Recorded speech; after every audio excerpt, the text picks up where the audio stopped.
السلام علیکم ورحمۃ اللہ وبرکاتہ نحمده ونصلی علی رسوله الکریم اما بعد اعوذ باللہ من الشیطان الرجیم بسم اللہ الرحمن الرحیم اقیموا الصلاة وآتوا الزکاة وارکعوا مع الراکعین وقال اللہ تعالی فی موضع آخر والذین یکنزون الذهب والفضة ولا ينفقونها في سبيل الله فبشرهم بعذاب أليم. وقال رسول الله صلى الله عليه وسلم بني الإسلام على خمس شهادة أن لا إله إلا الله وأن محمد رسول الله وإقام الصلاة وإيتاء الزكاة والحج وصوم رمضان رواه البخاری. صدق اللہ مولانا العظیم وصدق رسولہ النبی الکریم. معزز اور مکرم سامعین، پیارے دینی بھائیوں، بزرگوں اور میری آواز کو سننے والی پیاری ماؤں اور بہنوں، اللہ رب العزت نے ہمیں اور آپ کو بڑا خوش نصیب بنایا ہے. ہم نے اس سے پہلے جمعہ کو بتایا تھا کہ ہم اور آپ بہت ہی افضل اور بہتر مہینے سے گزرنے والے ہیں، تو ہم اور آپ اس کی تیاری میں لگ جائیں. جس طریقے سے صحابہ کرام تیاریاں کرتے تھے، روایتوں میں آیا ہے کہ صحابہ کرام جب شعبان کا مہینہ آتا تو رمضان کی تیاری میں لگ جاتے. اور تیاری کس طرح کرتے تھے؟ اس مہینے میں روزہ تو رکھتے ہی تھے، دوسری چیز یہ کہ اس مہینے میں زکوٰۃ ادا کیا کرتے تھے.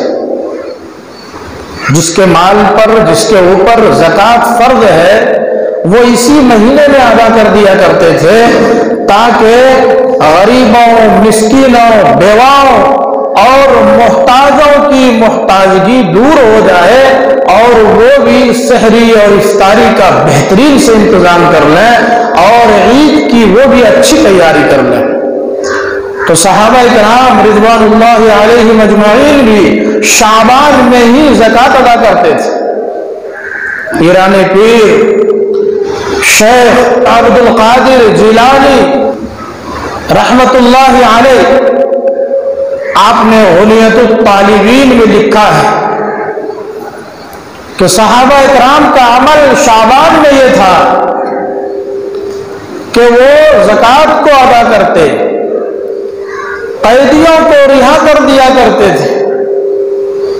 جن قیدیوں پر حج جاری واجب ہوتی، حج جاری کر کے چھوڑ دیتے، ورنہ عام طور پر قیدیوں کو رہا کر دیتے. غلاموں کے بوجھ کو ہلکا کر دیا کرتے تھے. یعنی رمضان کی تیاری شروع، قرآن کریم کی خوب تلاوت کیا کرتے تھے. صحابہ کرام ہر وقت قرآن کی تلاوت، قرآن کی تلاوت، قرآن پڑھتے رہتے تھے، ایک دوسرے کو سناتے رہتے تھے.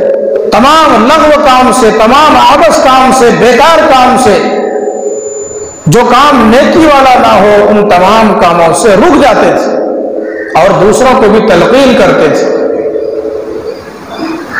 تو صحابہ کرام کا یہ عمل تھا. اس میں ایک چیز جو سب سے امپورٹنٹ اور سب سے اہم ہے، یعنی زکوٰۃ، اس کی تفصیل یہ ہے. میں نے ابھی آیت کریمہ تلاوت کی. قرآن میں اللہ تعالی فرماتا ہے والذین یکنزون الذہب والفضہ، وہ لوگ یکنزون جو جمع کر کے رکھتے ہیں، ذہب والفضہ سونے چاندیوں کو، زیورات کو، ولا ينفقونها فی سبیل اللہ، اللہ کے راستے میں اس کو نہیں دیتے، فبشرهم بعذاب الیم، اس کو دردناک عذاب کی خبر دے دیجیے. اس سے سمجھ میں آیا کہ جس کے گھر میں مال و دولت ہو اس کو چاہیے کہ اپنے مال اور اپنے دولت کا زکوٰۃ ادا کرے. حدیث پاک میں آپ صلی اللہ علیہ وسلم نے ارشاد فرمایا، جو لوگ مال رکھتے ہیں اور زکات ادا نہیں کرتے، کل قیامت کے دن یہ مال سانپ کے شکل میں ان کے گلے میں توق بنا کر ڈال دیا جائے، اور سانپ بھی کیسا، اس کا سر گنجا، کالی کالی آنکھیں ہوں گی۔ وہ سانپ، وہ اژدہا کہے گا، میں تمہارا مال ہوں، جس مال کا تو نے زکات ادا نہیں کیا، جس مال کا اللہ تعالیٰ کا جو حق تھا جس مال پر، اس حق کو تو نے ادا نہیں کیا، میں وہی مال ہوں۔ اس کے گلے میں لپٹا رہے گا، ڈستا رہے گا۔ یعنی یہ مال جس کو ہم نے سب سے زیادہ محبوب بنا رکھا ہے اور ہم نے اس کو بہت حفاظت سے جمع کر کے رکھا ہے، کل قیامت کے دن یہی مال ہمارے لیے وبال جان ہوگا۔ یہ مال کل قیامت کے دن گنجے سانپ کی شکل میں آئے گا۔ اس سے کیا سمجھ میں آیا؟ مال کی زکات ضرور بھی ضرور خیال کر کے حساب لگا کر ادا کرنا چاہیے، اور صحابہ کرام چونکہ اسی مہینے میں ادا کرتے تھے تاکہ رمضان سے پہلے غریبوں کی تیاری ہو جائے، مسکینوں کی تیاری ہو جائے، رمضان سے پہلے ہی ہم ان چیزوں کو ادا کر دیں اور بالکل فری ہو کر کے ہم اللہ کی عبادت میں، روزے، نماز، تراویح اور قرآن کی تلاوت میں لگ جائیں۔ تو ہمیں اور آپ کو بھی چاہیے کہ ہم اور آپ بھی اسلام کے اس اہم رکن یعنی زکوٰۃ کو ابھی سے ادا کرنے والے بن جائیں۔ جب ہم زکوٰۃ نکالتے ہیں تو اللہ تعالیٰ اس زکوٰۃ کی وجہ سے ہمارے مال کو بڑھا دیتا ہے اور اس میں خوب برکتیں ڈالتا ہے۔ زکوٰۃ کے معنی ہی ہے بڑھانا، پاک کرنا۔ ہم دیں اللہ کے راستے میں، اللہ دوسرے راستے سے ہمارے مال کو بڑھا دے گا۔ جو مسلمان عقل مند ہے، دیوانہ پاگل نہیں ہے، بالغ ہے، چاہے مرد ہو چاہے عورت ہو، اور صاحب نصاب ہے، اس پر زکوٰۃ فرض ہے۔ صاحب نصاب کا کیا مطلب؟ یعنی اچھا کھا پی کر کے ضرورت سے زیادہ اتنا مال اس کے پاس ہے جو 52.5 تولہ چاندی کی قیمت کے مقدار میں پہنچ جائے۔ آج کے دور میں 612 گرام 300 کچھ ملی گرام چاندی یا اس کی قیمت کے بقدر روپیہ، پیسہ، کوئی سامان یا تجارت کا سامان، جیسے دکان ہے، سامان لاتے ہیں خرید کر پھر بکاتے ہیں، یا کوئی دوسرا سامان ہو جس کو ہم خریدتے اور بیچتے ہیں، اگر یہ ضرورت سے زائد ہو، جس کی ہمیں ضرورت نہ ہو، جو ہمارے یوز میں نہ ہو، ہمارے استعمال میں نہ ہو، ضرورت سے زائد ہو، اور وہ 1 سال رکھا ہوا رہ جائے، اس پر 1 سال گزر جائے، اس مال پر شریعت نے 2.5% زکوٰۃ فرض کیا ہے، یعنی 40واں حصہ، 40 روپئے میں 1 روپیہ، 40,000 میں 1,000۔ تھوڑا سا ڈیٹیل سمجھ لیں۔ مثال کے طور پر ہمارے پاس گھر میں بہت سے سامان ہیں، کھانے پینے کے، کپڑے وغیرہ، مشین، بڑی بڑی مشینیں ہیں، یا اسی طرح واشنگ مشین ہے، فریج ہے، کولر ہے، 4 چکے گاڑیاں ہیں، 2 چکے کی گاڑیاں ہیں،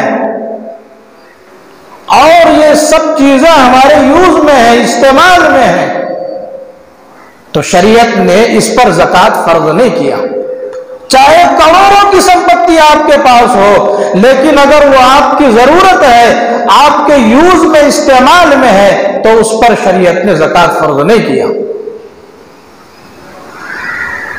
ہمارے پاس 2-3 مکان ہیں، اگر ہم نے اس کو بیچنے کی نیت سے نہیں خریدا، اگر زمین ہے، ہم پیداوار کھا رہے ہیں، اس کو بیچنے کی نیت سے نہیں خرید رہے ہیں، زمین کا مسئلہ تو خیر الگ ہے، لیکن اگر کئی مکانات ہیں ہمارے پاس اور سب کی ضرورت ہے تو اس پر بھی زکوٰۃ نہیں ہے۔ اب 2 باتیں یہاں آتی ہیں، ایک تو یہ کہ اگر کسی کے پاس تجارت کا مال ہے، خرید و فروخت کا مال ہے، یعنی وہ سامان خریدتا ہے اور بیچتا ہے، جیسے دکان ہے، ہم سامان لاتے ہیں خرید کر پھر اس سامان کو بیچتے ہیں، یا کپڑے کی تجارت ہے یا کوئی بھی تجارت ہو، جانوروں کی تجارت ہو، اگر تجارت کا سامان ہے، تجارت کا مال ہے، اس سامان پر زکوٰۃ فرض ہے، بس شرط یہ ہے کہ اس پر 1 سال گزر جائے۔ جیسے 52.5 تولہ چاندی کی قیمت مثال کے طور پر فور ایگزامپل 40 یا 45 ہزار ہے یا 50 ہزار ہے۔ آپ کے شہر میں اگر 50 ہزار ہو اور جنوری میں یا محرم میں 50 ہزار کی دکان ہم نے کر لی، سامان لے آیا، اب ہم بکا رہے ہیں، بیچ میں مال گھٹتا بھی ہے اور بڑھتا بھی ہے، لیکن آگے جنوری تک، اگلے جنوری تک، نیکسٹ جنوری آنے تک ہمارے پاس مکمل 50 ہزار یا اس سے زیادہ کا اگر مال ہو تو اب ہمیں زکوٰۃ ادا کرنا پڑے گا۔ اس مال پر زکوٰۃ شریعت نے فرض کر دیا۔ یہ ہے زکوٰۃ کا مسئلہ۔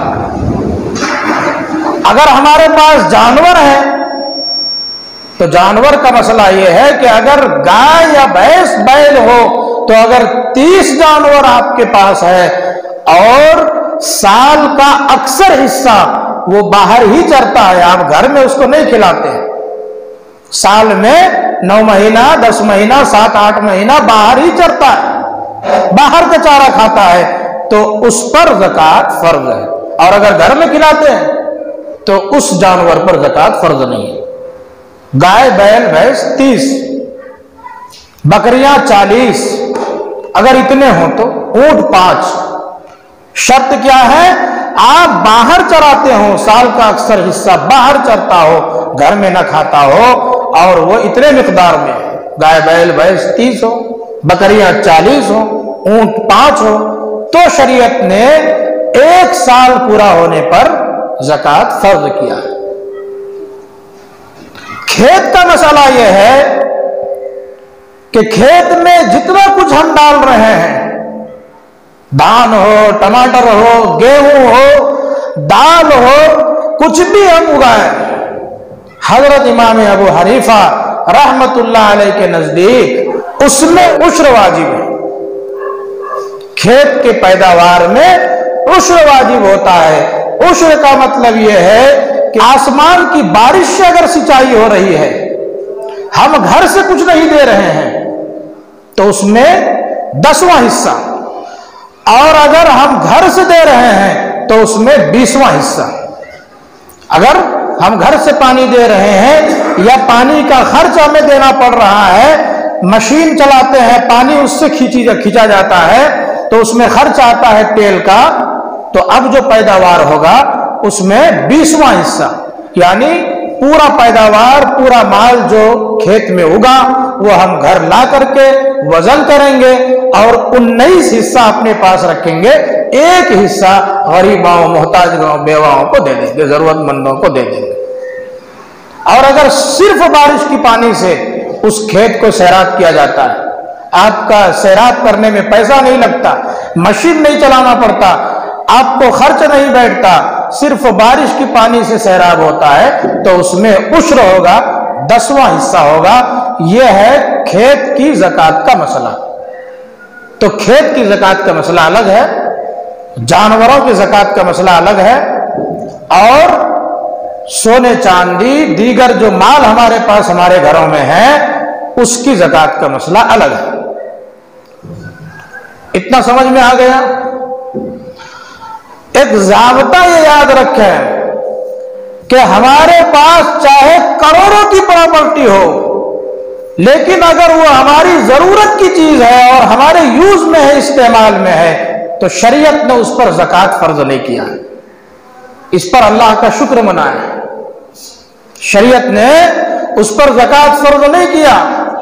شریعت نے حکم دیا اگر تمہارے پاس پیسے ہوں تو اس کو تجارت میں لگاؤ، کاروبار میں لگاؤ، اگر تم ایسے ہی رکھ دو گے تو سال گزرنے پر زکات واجب، زکات فرض ہو جائے گی، اور وہ زکات تمہارے مال کو کھا لے۔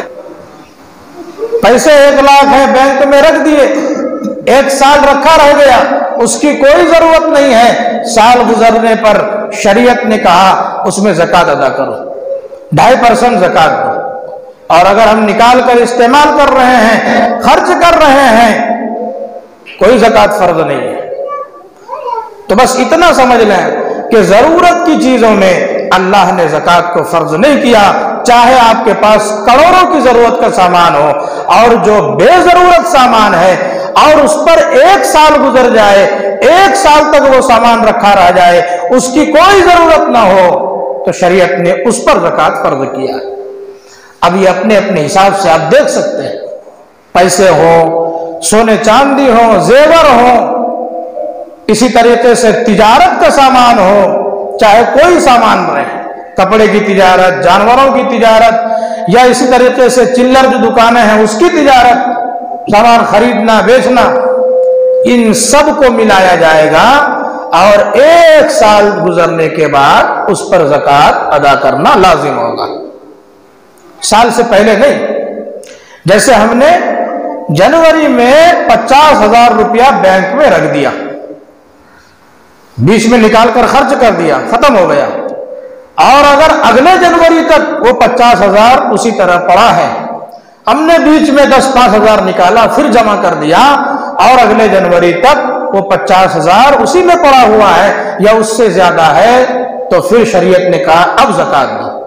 اور اگر سال پورا ہونے سے پہلے آپ اس کو نکال کر خرچ کر دیتے ہیں تو پھر اس میں کوئی زکات نہیں۔ تو موٹی موٹی 2-3 باتیں سمجھ میں آئی کہ زکات اس مال میں ہے جو ضرورت سے زائد ہو اور 1 سال وہ رکھا رہ جائے، 1 سال تک وہ رکھا رہ جائے، پڑا رہ جائے، بیچ میں اگرچہ کمی بیشی ہوئی لیکن سال پورا ہونے تک پھر اتنا ہی ہو گیا جتنا ہم نے پہلے رکھا تھا، یعنی نصاب کے بقدر 52.5 تولہ، چاندی کے بقدر یعنی 612.5 گرام چاندی کے بقدر اگر مال ہو، سال گزر جائے اور اس کی ضرورت نہ ہو تو پھر اس میں 2.5% زکات فرض ہے، اور زکات ہو جائے تو فوراً اس کی ادائیگی کے لیے آپ تیار ہو جائیں۔ کیوں؟